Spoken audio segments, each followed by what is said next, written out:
外面为何如此喧闹？是啊，怎还有雾气相撞之声？彩铃，你去外面打探一下。是。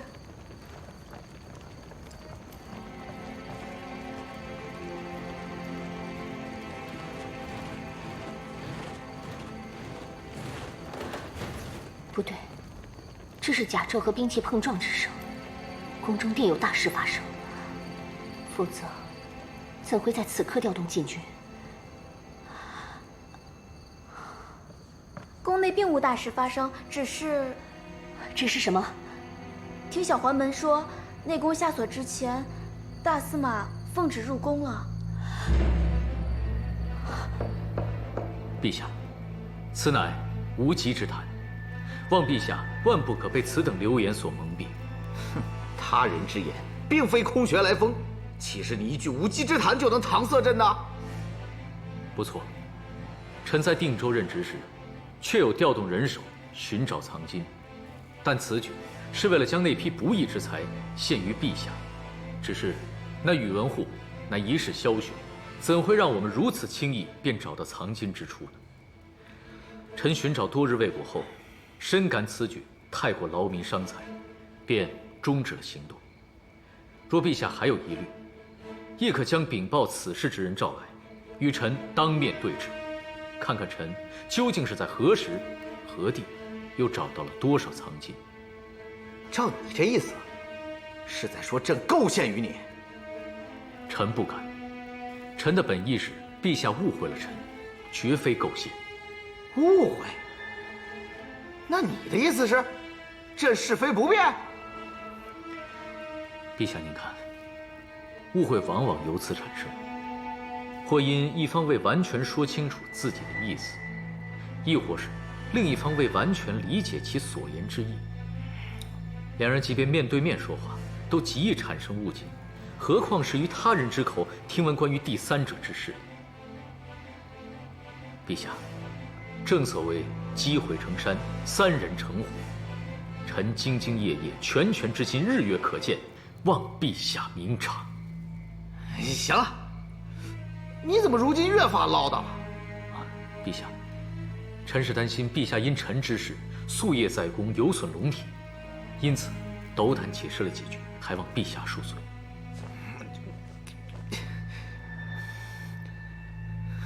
罢了，此事朕自会查清楚。你下去吧。是，陛下。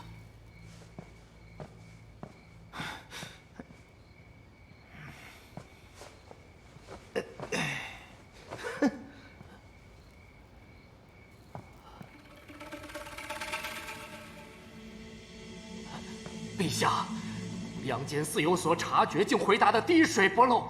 皇宫内院不如直接将他……直接什么？直接什么？这才登基多久啊？没有证据，肆意屠戮朝廷重臣，你想让朕当一个遗臭万年的昏君吗？臣知罪。你我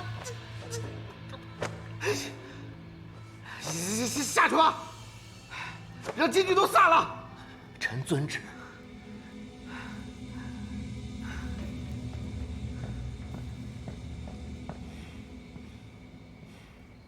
皇后慢点儿，再慢就出大事了。参见陛下。大半夜的，你出来做什么？陛下，臣妾的父亲呢？走了。陛下，深夜宣家父进宫，所为何事？此乃国事。既是论国事，为何要调动禁军？杨丽华，你如今连朕的事情都想管啊？陛下的事，臣妾管不了，但此事并非只关乎于陛下，更关系到我父亲。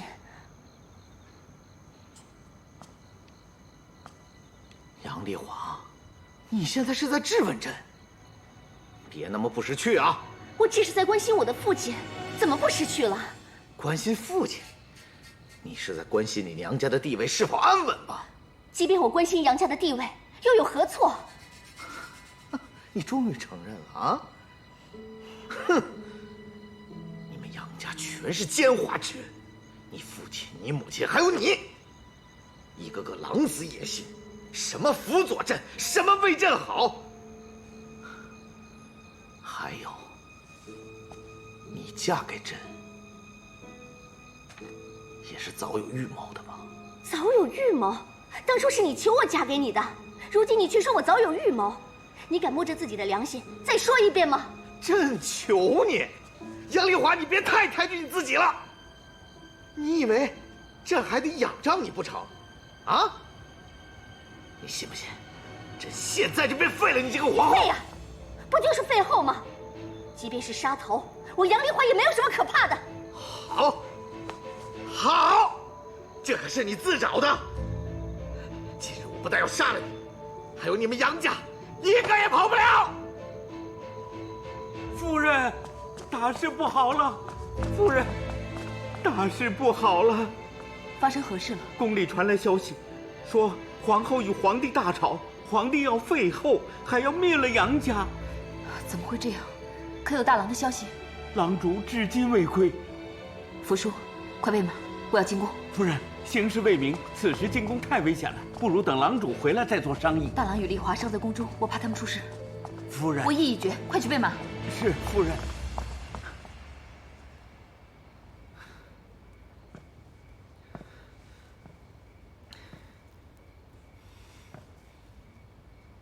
你不是很能耐吗？啊？怎么了？不说话了？你不是什么都不怕吗？你说话呀！你若是想求朕饶了你，便好好求；你若认错的话，朕便饶了你。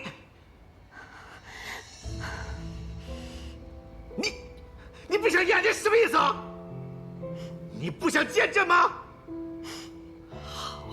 好，朕，陛下，陛下，放手！好，今日朕就成全你，朕便赐你一死，你死了便无需再见到朕了。道在此，是要朕帮你，还是你自己来？陛下，陛下，请陛下刀下留人。独孤伽罗，你教出来的好女儿啊，如此大逆不道，还对朕口出妄言，怎么，你还敢来为她求情啊？啊！陛下，丽华的为人，臣妇清楚。除了性子倔强，丽华对陛下从来都是情深意重。若她不慎失言冒犯了陛下，想必也是无心之过。你无需多言。杨皇后目无君主，若朕今日不严惩，这后宫规矩何在？陛下，丽华有罪，但罪不至死。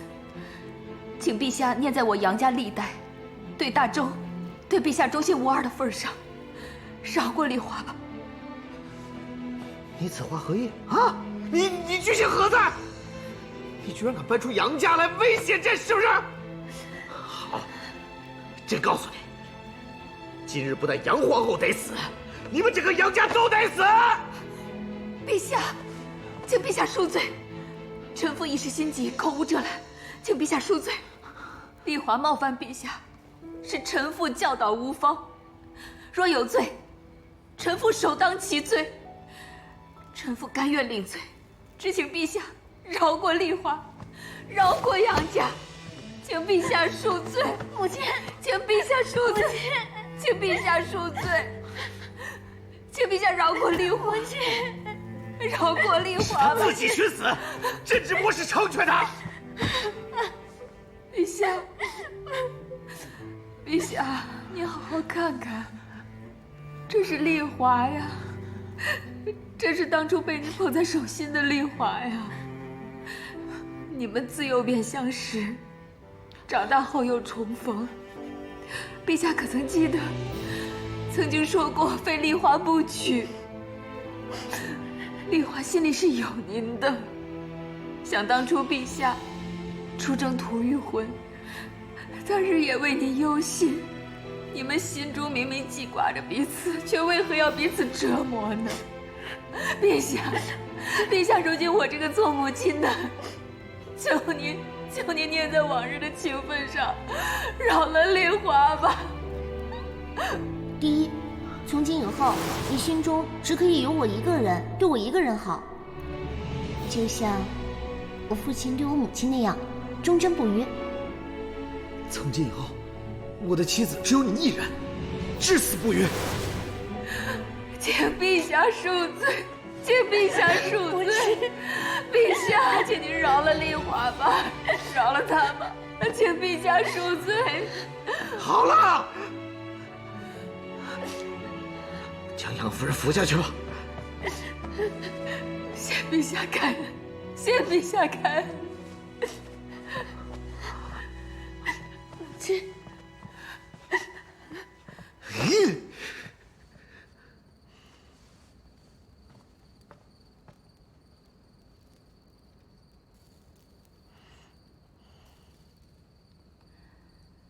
都退下吧。是。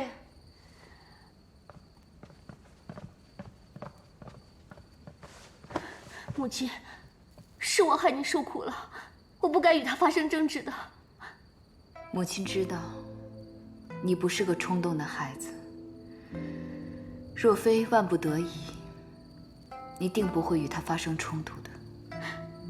如今我总算体会到何为伴君如伴虎了。即便是妻子，即便是亲人，若令他不高兴，也是要砍头的。我如何能想到，当初那个待我情深意重的宇文赟，如今是如此暴虐的皇帝。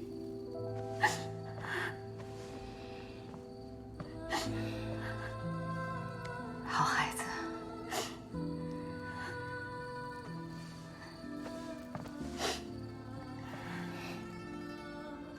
其实母亲心里明白，这身为帝王，有哪一个会不变心的？只是母亲心中尚存侥幸，以为他爱你，疼你，无论如何，他都会好好待你的。母亲或许以为，天下所有的男子都会像父亲一样，专情忠贞地对待妻子。可是母亲，我不怪你，嫁给他是我自愿的。母亲，你说我现在该如何是好呀？我不知道该怎么面对他，那个人我再也不想见到了。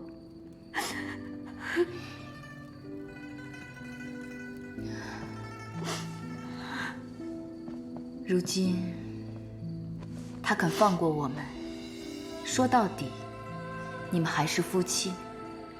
夫妻间哪有不吵架的？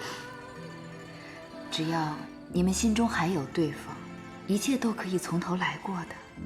这人生啊，不如意之事十之八九，不情愿之事也不少。以后我们也只能尽人事，听天命了。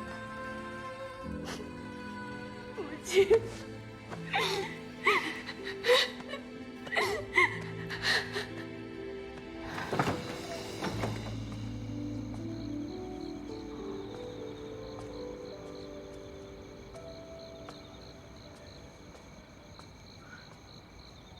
伽罗，你的头……没事，只是摔了一下，并无大碍。好好的怎么会摔了呢？大嫂，大嫂，大嫂，听说皇帝要废了丽华，还要灭了杨家，你进宫求情，磕得头破血流的，到底所谓何事？你快与我讲讲，我都好奇死了。伽罗，你是不是有事瞒着我？没事，都过去了。大嫂，你就快说吧，大哥他肯定也想知道的。你若不跟我说实话，我立刻进宫。我们回屋说吧。哎，别回屋说呀！即便你现在不说，我明日也能从别处打听到的。大郎，你去哪儿啊？我跟皇帝讨个说法呀。此事好不容易才消停了，为今之计是保持冷静。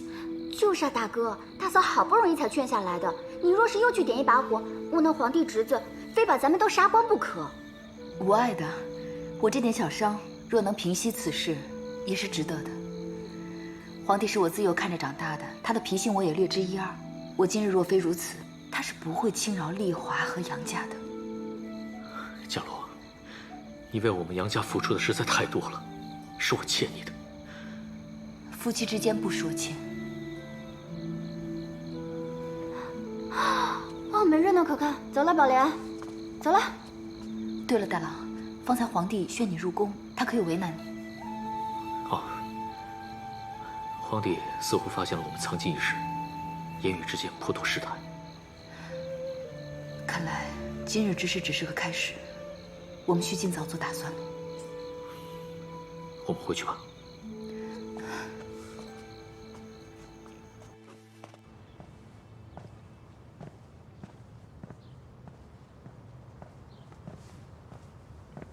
大司马，请止步。公公，烦请禀报陛下，杨坚有事求见。大司马，请稍等片刻。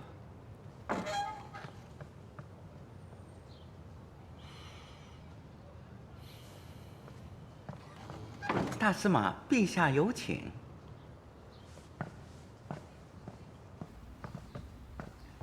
陛下，陛下，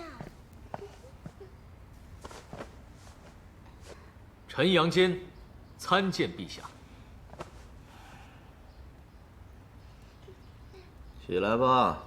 谢陛下。臣此番前来是想请求陛下，准许臣出藩亳州。出藩？为何呀？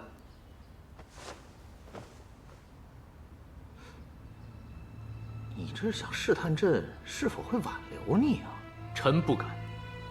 臣确实是想出藩。不是，杨坚，你这是想向朕施压呀？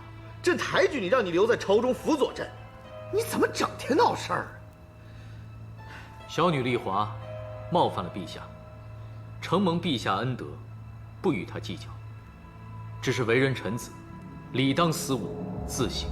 因此，臣请求出藩亳州，实为谢罪。你知道朕最讨厌的是哪种人吗？啊，就是你这般自以为是、自命清高之人。朕既已答应饶恕你们，你们就应该好自为之，安分守己。你已经闹着要出藩，怎么着？你是想要证明朝中若是少了你，朕便会一事无成了？无需证明。朝中人才济济，有我无我，并无分别。况且，杨坚对陛下忠心不二，不敢有其他想法。此次决定出藩亳州，确为谢罪，望陛下恩准，否则，臣心中难安。你这要气死朕呐！杨坚不善言辞，常惹陛下生气而不自知。若能出藩，陛下便不用再听到臣的愚昧之言。望陛下恩准。好。亳州是不是？那个苦寒之地？正是。好，这便成全你。谢陛下。你，哎呀！陛下，陛下，你说杨坚此举是何意啊？朕并未让他出藩，他竟然自己请命出藩，宁愿去那亳州受苦，也不愿留在长安。他这是为何呀？要挟朕吗？是不是？以为朕离了他便不行了？哼！索性让他滚得远远的，朕还眼不见心不烦呢。万万不可呀，陛下！藏金一事尚未水落石出，这杨坚一去，就如飞鸟入林。若想再查藏金一事，就难如登天了。哎，朕已经3番4次的试探过杨坚了，可他并不知情啊。哎，派人监视杨家也有数月了，有何收获吗？一无所获。那不就说明杨坚对此事真是不知情啊？那我还留着这么一个不知趣的人在眼前做什么？陛下，还请三思。好了，朕意已决，替朕传旨，命杨坚总管亳州。是。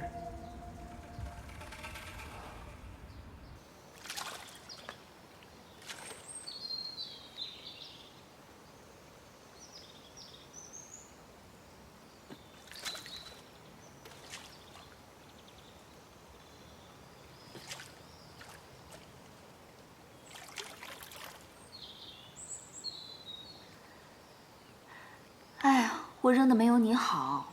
想不想我教你？嗯，请赐教。选石头呢，得选这种小一些、轻一些、薄一些的，用力切记不能太猛，要放轻松。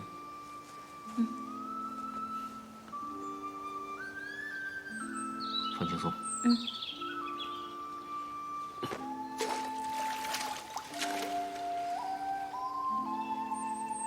哦，原来力道真的很重要，不能用力过猛。我方才的确太过用力了。有的时候，发力过猛，会适得其反。人要学会放轻松，说不定轻松了，倒能走得更远。那便放轻松吧，我支持你。你不怪我，我为何要怪你？只是你今日之所得，并非一日而就的。若你此刻放手，岂不意味着之前的努力都白费了？我不想你再过担惊受怕的日子，就算白费了，我也认为值得。原来真是为了我才触犯的。我就是见不得你受委屈。我知道你向来自尊心重，那晚之事定会在你心里留下一道伤疤。只要你还在长安，只要你还不断听到皇帝二字，此伤便难以愈合。我不想你为了我所谓的前程，而忍受那些不堪忍受的屈辱。哪有什么屈辱？他是皇帝，我是臣民，我给他磕几个头有什么要紧的？你越是这么说，我越是看得出来你难受。我很心痛，也很愧疚，我竟连身边最亲近之人都保护不了。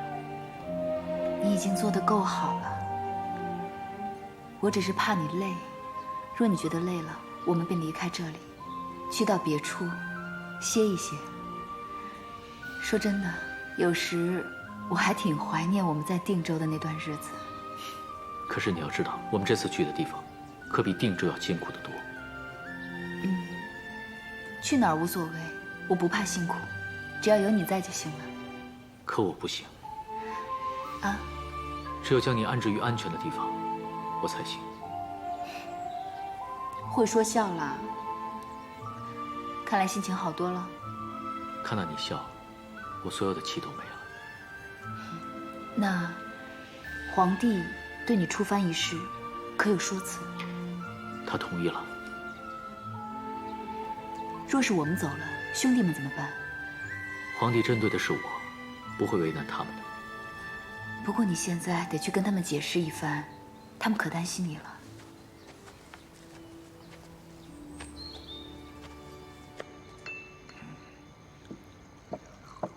你们是真的又要走啊？这圣旨都颁了，还能有假吗？我真是拿你们两个没办法。高大哥，这也不是第一次了，你应该习惯了，怎么还如此伤感啊？你居然说的这么轻巧，你以为人人都像你们一样没良心呐？正因为这是第二次，才令人心中不快啊。当今这皇帝，与先皇真是父子。哎，千万不可这么说，他们就快启程了，你别给他们招来祸端。行行行，我不说。我这不就是气不过吗？你说这三番五次的逼着人离开长安，死心塌地的效忠于他，可是呢，到头来却落个不好。哎，这酒你就别喝了，喝多了又该口出妄言了。朝中之事不就是如此吗？他们出去避一避也好。高大哥，魏伽罗都认为，眼下离开长安，四处游历散心，过几天逍遥自在的日子也未尝不可。你无需太过操心。行，我不操心了，行吗？我是替你们不值啊！你们倒说起我的不是了，连酒都不让我喝了。喝吧，你喝完了，我再将你的嘴缝上，行吧？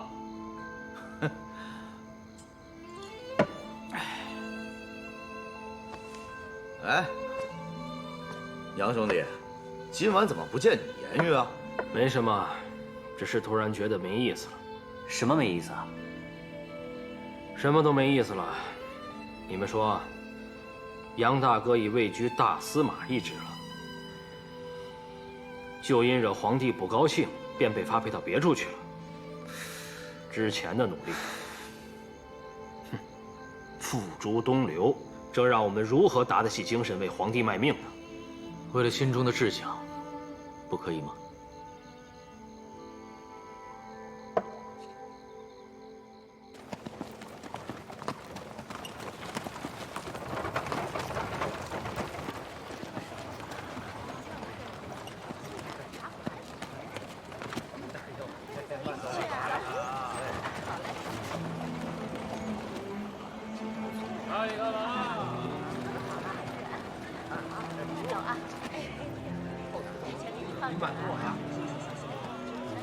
大嫂，这便是你说的苦寒之地啊！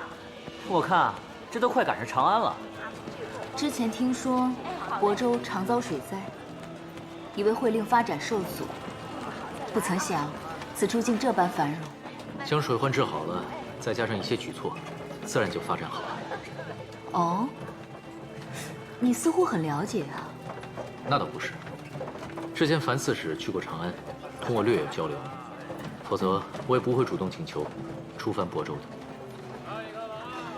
看来大郎是早有打算，将我们都蒙在了鼓里。如今亳州变化如此之大，也有杨总管您的功劳。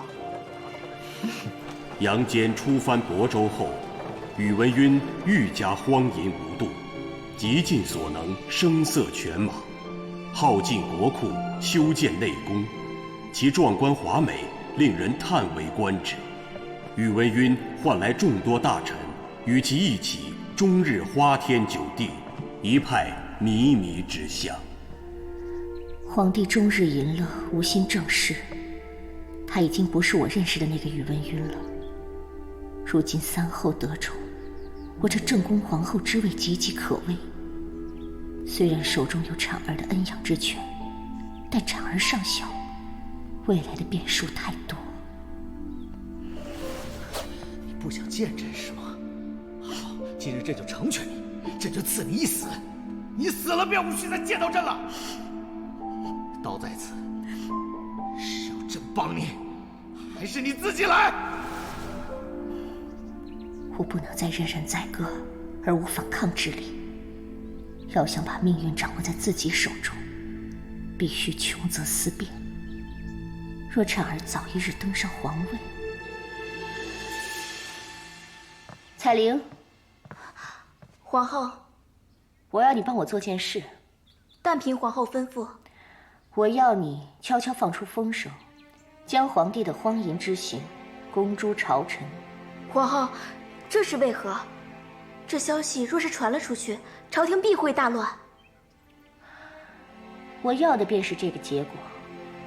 只有这样，我才能挟群臣之力，逼皇帝让位于婵儿。从此，你我也无需再看别人的眼色了。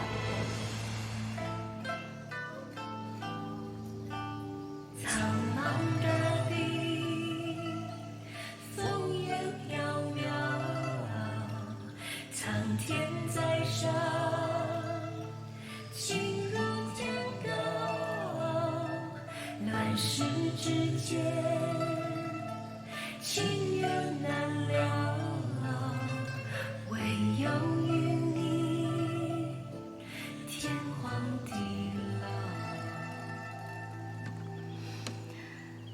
这曲天高终了，何时再来一曲帝后啊？好，那便现在。唉，真是变成神仙眷侣一般啊！就是啊，敢问二位神仙，可还记得你们的老友啊？什么老友啊？高大哥与杨素大哥来了。真的？那还不快带我去看看？来。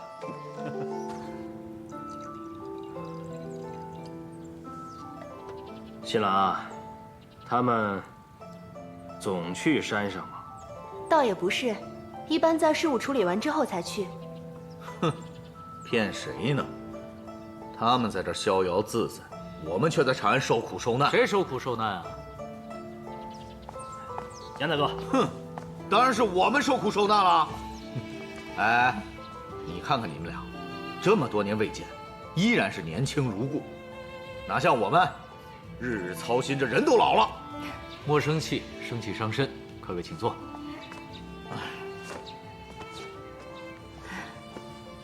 几年不见，高大哥这是憋了一肚子的委屈啊。那可不，这么多年没见，我身边连个说话的人都没有，所以啊，这委屈啊，全在肚子里给你们攒着呢。哼，看来是我们做错了。还笑得出来啊？这天都要塌下来了。好吧，那你倒是与我们说说，到底发生了什么事？还不是那个皇帝，如今把朝堂整的是乌烟瘴气，滥施刑法，奸佞当道，君臣奢靡，贪腐成风。这朝中的一帮老臣，连同我父亲在内，看不下去，接连上书，苦谏无果，皆告老归田了。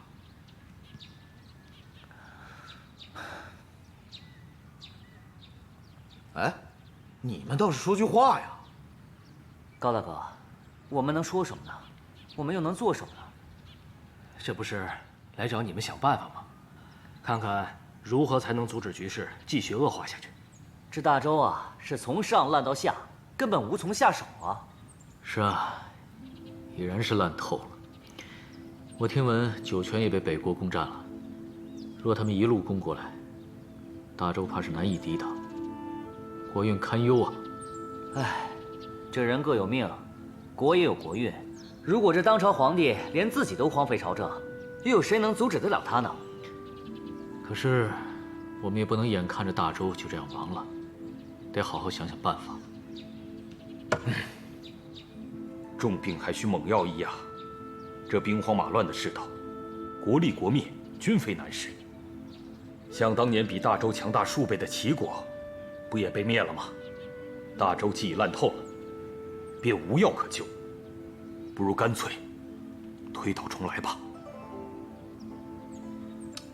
哎，我觉得独孤兄说的不无道理啊。既然大周已是无药可救了，那时势造英雄，应当有人挺身而出，救百姓于苦海之中啊！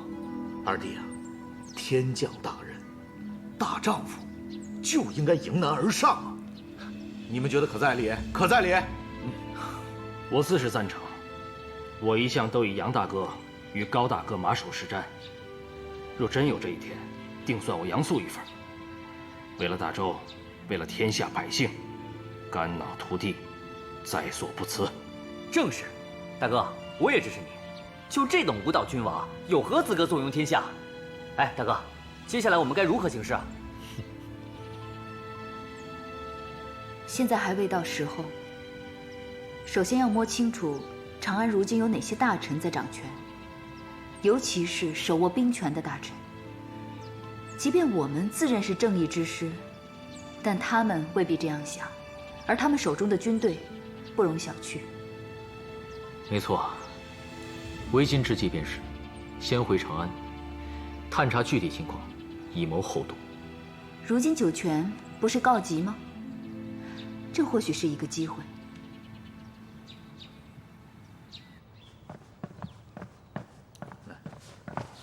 二位将军，请止步。你给我让开！高将军，皇帝在里面歇息呢。大白天的睡什么觉？天都要塌了，国都要灭了，他还能睡得着吗？王贺，赶快去通报，10万火急啊！杨大哥，皇帝真有吩咐，不论谁来，他都不见。你什么意思啊？你若再不让开，我们可就要硬闯了。高将军，硬闯的后果你难道不知道？躲开！何人啊，在外面大吵大闹的？回陛下，高炯与杨素2位将军求见，被王公伯挡在门外了。哎，不见！困着呢。这2人真是胆大包天，竟敢在寝宫前大声喧哗。就是，又不是什么天塌下来的大事，就不怕陛下要了他们的脑袋？陛下，不理他们，咱们再睡会儿啊。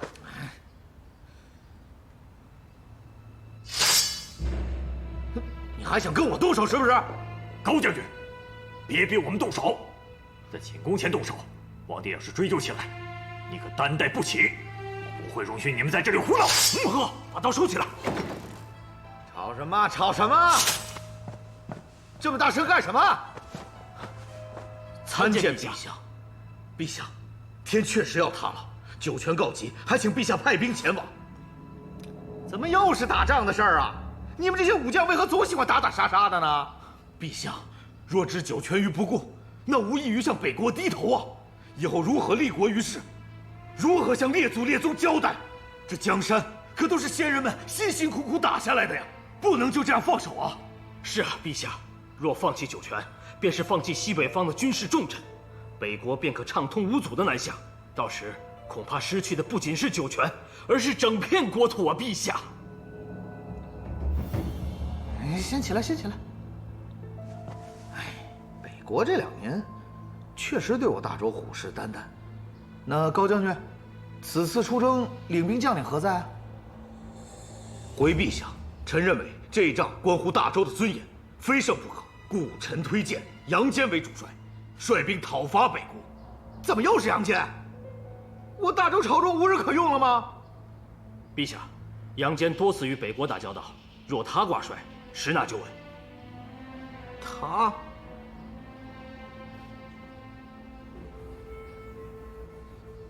你俩向我举荐他？你俩是何居心？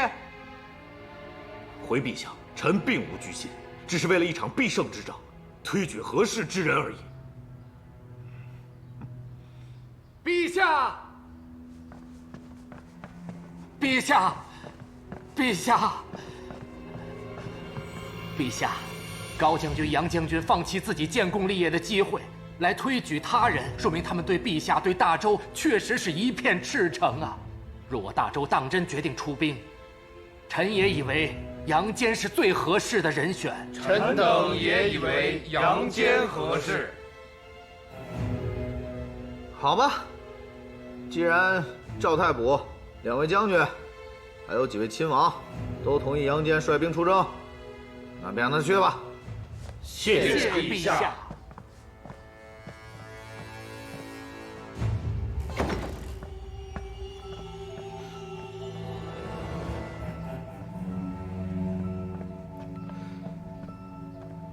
这个赵越怎又突然支持杨坚出征了？以我对他的了解，定是在打什么主意。他要敢使坏，我第一个饶不了他。静观其变吧。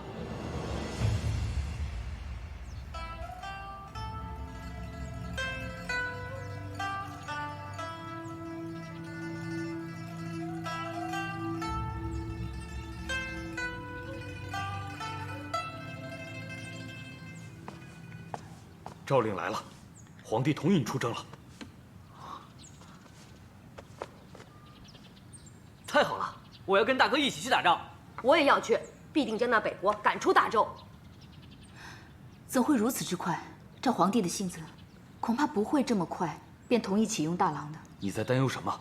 眼下前线战事告急，皇帝并不傻，自然知道该早下决定。若当真如此紧急的话，皇帝也不会等到此刻才出兵了。哦，对了，我听说赵越等人本是反对出兵北国的，但一听高炯、杨素举荐大郎，竟又支持大郎出征了。这问题便出在赵越身上。赵越以前都是与你为敌的，为何突然就同意启用你了呢？这其中必有诈。大郎，要考虑清楚。无妨，一切只要见机行事便好。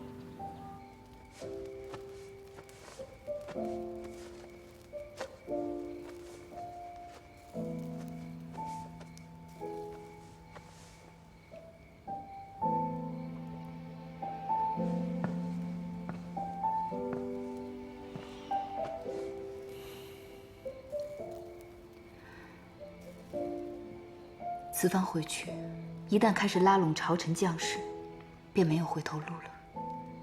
想清楚了吗？大周是在他手上日渐衰落，民不聊生，是他先负了天下百姓。我算是想明白了，要为百姓做些事情，手中必须要有力量。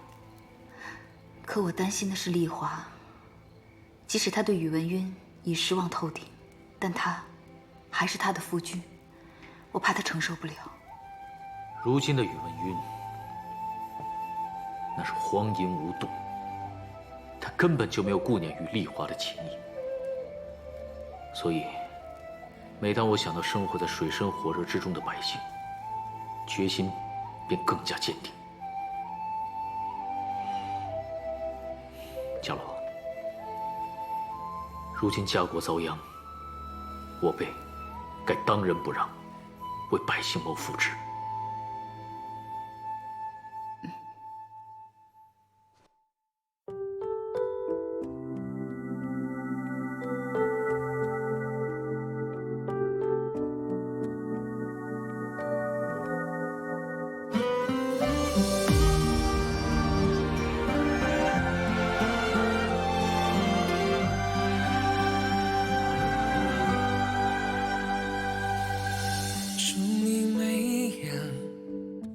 冰风雪，问大雨滂沱的昨天，思念蜿蜒，幻化成劫，时光悄悄走笔飞燕。要不是寂静寂寞的荒原，掌心延伸一片蓝天。手怎么会紧紧相牵，握成永远。在凡尘俗世与你碰一面，在无底深渊看红尘万卷。烦恼不减，宠爱越不会退却，泪映珠点。天世界短短一年，恋恋不绝，步步艰